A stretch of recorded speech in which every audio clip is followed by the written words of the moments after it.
ಒಂದು ಯಾವ ದೇಶದಲ್ಲಿ ಯಾವ ಪ್ರದೇಶದಲ್ಲಿ ಎಲ್ಲ ರೀತಿಯ ವ್ಯಕ್ತಿಗಳು ಹೌದು ನನ್ನ ಪ್ರತಿಭೆಗೆ ಇಲ್ಲಿ ಬೆಲೆ ಇದೆ, ನಾನು ಕಷ್ಟಪಟ್ಟದ್ದೇ ಆದಲ್ಲಿ ಅದಕ್ಕೆ ತಕ್ಕ ಪ್ರತಿಫಲ ಸಿಗ್ತದೆ ಅನ್ನೋ ವಾತಾವರಣ ಎಲ್ಲಿ ಇರ್ತದೋ ನಮ್ಮ ಸುತ್ತಮುತ್ತಲಿನ ಬಹಳಷ್ಟು ರಾಷ್ಟ್ರಗಳು ಬಹಳ ಶಕ್ತಿಶಾಲಿಯಾಗಿದ್ದಾವೆ. ಕೆಲವೊಂದಿಷ್ಟು ರಾಷ್ಟ್ರಗಳು, ಆದರೆ we cannot say that every citizen there is who lives there is happy. ನಮ್ಮ ಕೆಲ ನೆರೆಹೊರೆಯ ರಾಷ್ಟ್ರಗಳಲ್ಲಿ ಒಂದೇ ರಾಷ್ಟ್ರ, ಎಸ್ಪೆಷಲಿ ಚೈನಾ, ಬಹಳ ಬಲಿಷ್ಠ ರಾಷ್ಟ್ರ. ಆದರೆ ನಮ್ಮಷ್ಟು ಸ್ವಾತಂತ್ರ್ಯತೆ, ನಮ್ಮಷ್ಟು ವಿವೇಚನೆ, ನಮ್ಮಷ್ಟು ಅಭಿವ್ಯಕ್ತಿ ಸ್ವಾತಂತ್ರ್ಯವನ್ನು ಅಲ್ಲಿಯ ಪ್ರಜೆಗಳು ಅನುಭವಿಸ್ತಾರ ಅನ್ನೋದು ಪ್ರಶ್ನೆ. ಸೊ ಹಾಗಾಗಿ ಅನುಕೂಲಕರ ವಾತಾವರಣವಿದ್ದು ಸಮಾನ ಅವಕಾಶಗಳನ್ನು ಕಲ್ಪಿಸ್ತಕ್ಕಂಥ ವ್ಯವಸ್ಥೆ ಇರತಕ್ಕಂಥ ಒಂದು ಸಮಾಜದ ಕನಸನ್ನು ಭಗತ್ ಸಿಂಗ್ ರವರು ಕಂಡಿದ್ದರು. ಅವರ ಕನಸಿನ ಭಾರತ, ನೀವು ಅವರ ಆತ್ಮಕಥೆಯನ್ನು ಓದಿದರೆ ಅವರದೇ ಮಾತುಗಳಲ್ಲಿ ಹೇಳುವುದಾದರೆ, ನನ್ನ ಕನಸಿನ ಭಾರತದಲ್ಲಿ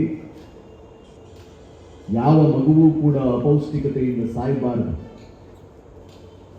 ಅಂದರೆ ಇವಾಗ ನಮ್ಮ ಬೇರೆ ಬೇರೆ ತಾಲೂಕುಗಳಲ್ಲೆಲ್ಲ ಅಪೌಷ್ಟಿಕತೆಯಿಂದ ವರದಿಯಾಗಿ ಮಕ್ಕಳು, ಈಗ ಬೇರೆ ಜಿಲ್ಲೆಯ ಮಕ್ಕಳಿಗೆ ನಮ್ಮ ಮಕ್ಕಳಿಗೆ ಹೋಲಿಕೆ ಮಾಡಿರ್ತಕ್ಕಂಥ ದೈಹಿಕ ಗುಣಲಕ್ಷಣಗಳಲ್ಲಿನ ವ್ಯತ್ಯಾಸಗಳಿದೆಯಲ್ಲ, ಆ ರೀತಿ ಅಪೌಷ್ಟಿಕತೆಯನ್ನು ಅನುಭವಿಸಬಾರದು. ಅದು ನನ್ನ ಕನಸಿನ ಭಾರತ.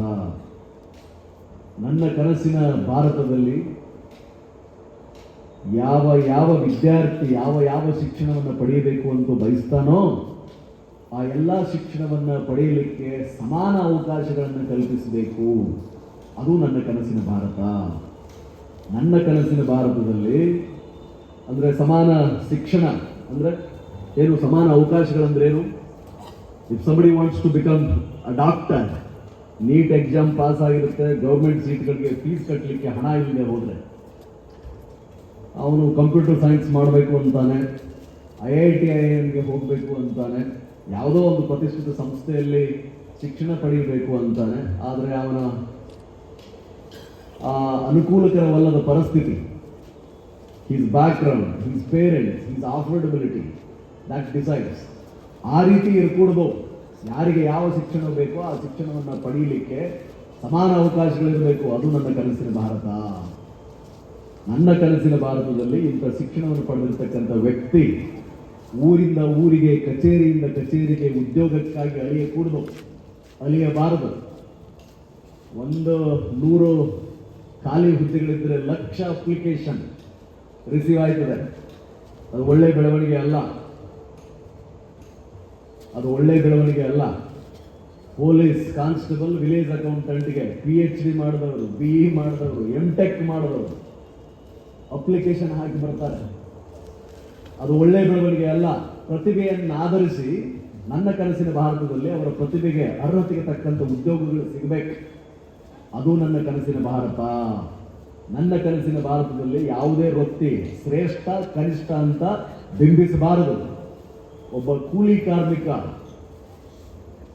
ಒಬ್ಬ ಕಮ್ಮಾರ, ಒಬ್ಬ ಚಮ್ಮಾರ, ಒಬ್ಬ ಮಡಿವಾಳ, ಒಬ್ಬ ಹಡಪದ, ಒಬ್ಬ ಮೆಕ್ಯಾನಿಕ್, ಒಬ್ಬ ಪೊಲೀಸ್ ಪೇದೆ ಅಥವಾ DG and IC, village accountant, PDO, ಒಬ್ಬ ಡಾಕ್ಟರ್, ಒಬ್ಬ ಇಂಜಿನಿಯರ್, ಒಬ್ಬ ಲೆಕ್ಚರರ್, ಪ್ರತಿಯೊಂದು ವೃತ್ತಿಗೂ ಕೂಡ ಗೌರವ ಕೊಡುವಂತಹ ವಾತಾವರಣ ಇರಬೇಕು. ಅವರೆಲ್ಲರೂ ದೇಶದ, ರಾಜ್ಯದ ಆಗುಹೋಗುಗಳ ಎಲ್ಲ ವಿಚಾರಗಳಲ್ಲೂ ಸಕ್ರಿಯವಾಗಿ ಪಾಲ್ಗೊಂಡು ಸಮಸ್ಯೆಯನ್ನು ವಿಶ್ಲೇಷಿಸಿ ಪರಿಹಾರ ಸೂಚಿಸುವಂಥವರಾಗಿರ್ಬೇಕು. ಅಂಥ ವಾತಾವರಣ ಇರಬೇಕು. ಅದು ನನ್ನ ಕನಸಿನ ಭಾರತ ಅಂತ ಹೇಳಿದ್ರು. ಹಾಗಿದ್ರೆ ಆ ವ್ಯಕ್ತಿಗೆ ಇಂತಹ ರಾಷ್ಟ್ರವನ್ನು ನಿರ್ಮಾಣ ಮಾಡಬೇಕು ಅಂತ ಕನಸು ಕಂಡ ಆ ಪುಣ್ಯಾತ್ಮ, ಆ ಹುತಾತ್ಮ, ಆ ಮಹಾತ್ಮ, ಸ್ವಾತಂತ್ರ್ಯ ಹೋರಾಟಗಾರ, ಅತಿ ಚಿಕ್ಕ ವಯಸ್ಸಿನಲ್ಲೇ ದೇಶಕ್ಕಾಗಿ ವೀರಮರಣವನ್ನಪ್ಪಿದ ಆ ವ್ಯಕ್ತಿಯ ವ್ಯಕ್ತಿತ್ವ ಎಂತಹದ್ದಾಗಿರ್ಬೋದು, ಅಥವಾ ಅಂಥ ರಾಷ್ಟ್ರದ ಕನಸನ್ನು ಕಂಡ